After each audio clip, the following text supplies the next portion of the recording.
thank you for joining us again to go a step deeper into the ancient knowledge about the origins of humanity here on planet Earth, about the project of human consciousness and life, and trying to understand this great experience of human evolution. We shared last time when we opened this series that we would follow three main paths to try to track the ancient races up to now. And we mentioned then the Puranas with the Vedic and the Hindu tradition. We mentioned also the Jewish scriptures, and mostly the Genesis. And we also mentioned somebody that will be our guide, our direct mentor during this trip, Madame Elena Petrova Blavatsky, the great seer and occultist that wrote the Opus Magna, Secret Doctrine, and who, in the second volume, explains a little bit the origin of the races.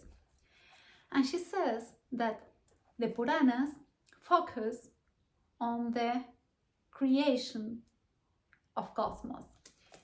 The Puranas give the information about the artist, the great creator that we call God, impregnating with his creative will the whole space, giving birth to matter and putting in action the potential of creativity. So she says that the Puranas focus on the pre-cosmic creation, of the creation that doesn't happen in matter, but happens in the mind of the creator. So this is very, very, very ancient knowledge, because it precedes even the material creation of what today we know and see as the cosmos. On the other side, let's look at Genesis and the Bible.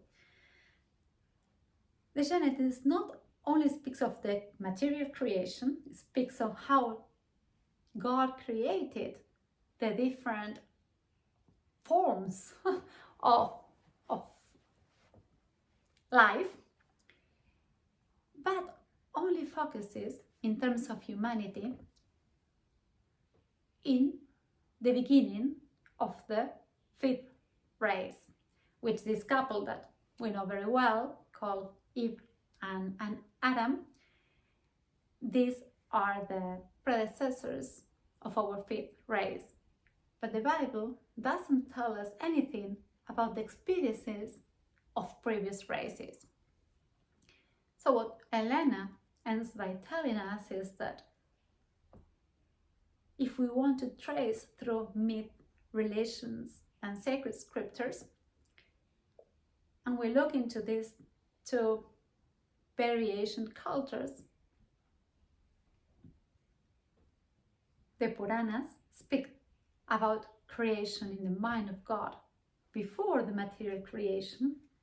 The Bible speaks about, very briefly, about a fast creation of matter in 7 days, and then just the origin of our race, humanity, the fifth race, but does not even mention previous races. So let's try to understand that there's a huge gap here from the origin of the universe to the dawn of our human race. And this huge gap of millions of years can be traced and tracked by geology, mostly, by the chemistry and physics that happen in the primitive Earth, and then by some small lights that shine in darkness here and there that points toward very, very, very ancient civilizations that had other means of technology that we cannot reproduce today. This is what we are going to use over this series to try to track the footsteps of the moon race. And of course, we'll also speak about the Atlantis as well. So, let's think about the creation now in a paradigm that is within our scientific knowledge of today. Let's leave the will of the Creator that impregnated the form, but let's think just about the form. And let's go back to Big Bang with this huge mass of energy exploding, condensing into physicality and giving origin to the whole of our universe. And not just in this linear universe, but as well in a 3D, 3D or more, 4D or more, explosion of multiverses.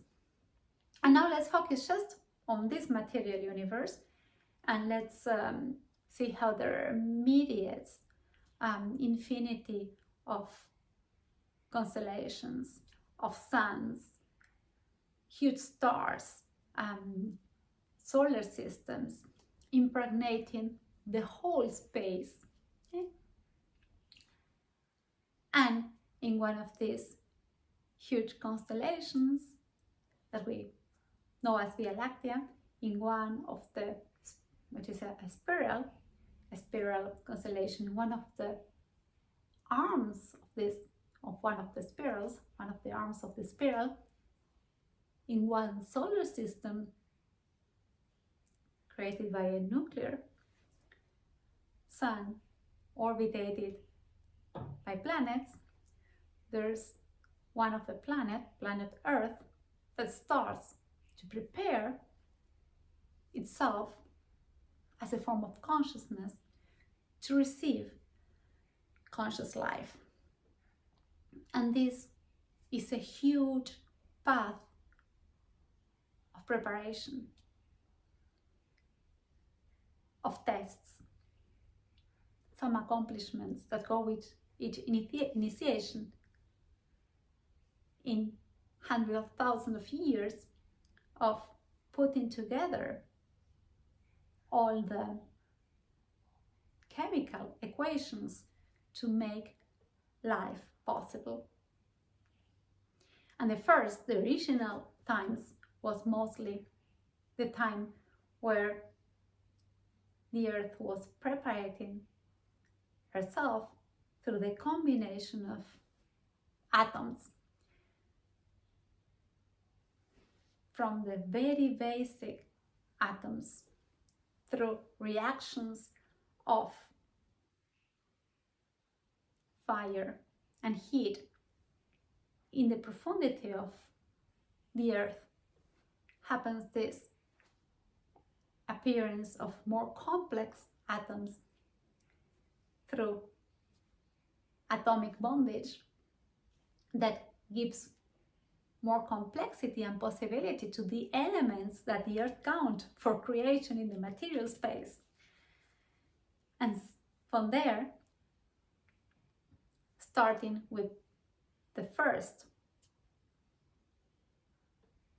initiation, that is the appearance of the mineral world.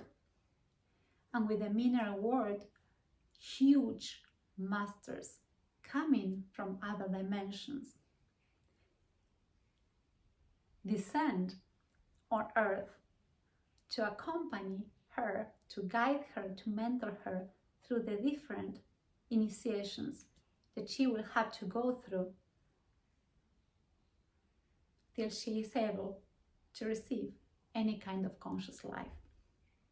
So this mineral time, this moment where in the deep wound of the Earth there was an alchemy of combination of elemental atoms to form more complex way of atomic forms, where the water was created by a combination of hydrogen and oxygen, where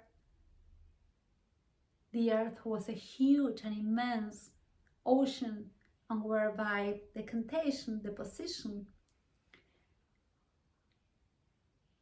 of substance, of molecules in the deep layers of the oceans, the first tectonic plates were formed, and how by the movement of the waters these tectonic plates were pushed up and formed the initial continents, and how these continents would eventually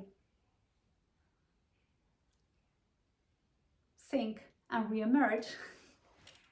This is how the earth, for thousands of millions of years, prepared herself just to have the material elements so that she could welcome conscious life.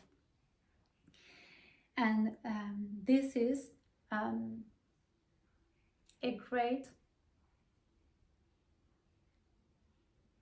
path that this consciousness that we call Gaia took in order to make herself ready for a human experience. This is just the first steps of a very, very long and arduous path to be ready, not for humans, this is too far away, for the next initiation, which is phase 2, that is the appearance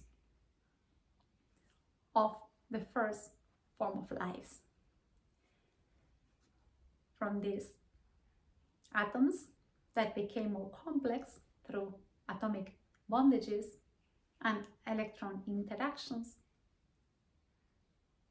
to the appearance and the combination of atomic forms into molecules, to the molecules organizing themselves in an inner space and an outer space to form the first cells, the first forms of life that were just unicellular, to the appearance and to the combination when the atmosphere, apart from the earth, the atmosphere also started to change and started to have more concentration of oxygen given the reactions in the wound of the earth. Then the cells have to adapt and have to interchange with the exterior, and then they get inside another bacteria, becomes the mitochondria, and the mitochondria is a bacteria within unicellular beings that allows for the appearance of the first possibility of breathe and exchange from the inside of the cells to the outside, oxygen and monoxide, to the combination of cells to create the first multicellular beings, to the next important stage where these multicellular beings start to organize themselves into organisms that belong to the first or the second kingdom that will inhabit the earth. And this is another initiation for the earth, when she is able to receive, conceive, support the vegetal life, when she is able to sustain and to give material form to the huge trees, to plants, to flowers. This is the next step of initiation that changed completely the face and the surface of the earth, and that allowed then for other things to appear. And when the vegetal world appears, there's this possibility of having these machines that can exchange solar light for matter. This is incredible. There would not have been a possibility of life on Earth if we didn't have a machinery, a technology, a natural technology that allowed the conversion of solar light into matter. and this is with our friends that we have here in the background, helps us to do. And from then on, they provide then the matter that will nourish, sustain, and keep the more evolved forms of life. And then the first forms of animal life appear, and again, a unionization happens. And from there, from the animals, we have all this spectrum of evolution until the first forms that can have the development, the physical development, to allow the descent of the solar angel. This happens, according to Blavatsky, 18 million of years ago. And this first physical race, the first physical, not first race, but first physical race that had the appropriate evolution in their form, their physical form, and brains that could form the chalice to receive the descent of divine beings into a physical experience. This was the race that we call Mu. So Mu is a combination of the matter that has been evolving in the earth and the solar ancients descending to fulfill themselves in this dimension. So this is what we are told about the origin of this first material race. We will share with you then that there have been two other races, but they were not completely material. They were more in fluid, astral form. They didn't have the physicality we have today for a complete experience in this dimension. So here we arrive since the Big Bang to the creation of the first, or to the appearance of the start of the first form that could contain the descent of the solar beings, and that will set the experience for all the human experience on Earth. We leave it there. We've been through a lot, millions of years, and we will meet again for the next cycle, where we are going to review again this creation in the physical form, and we're going to see how we as human beings are holographic beings, because everything that we have been sharing with you about the evolution of the earth since the beginning to now, the fifth race, everything is contained within ourselves. All the steps of this ancient process is contained within the human form today. So see you next time when we go deeper into the experience of the races with a focus on the Mu race. Thank you very much.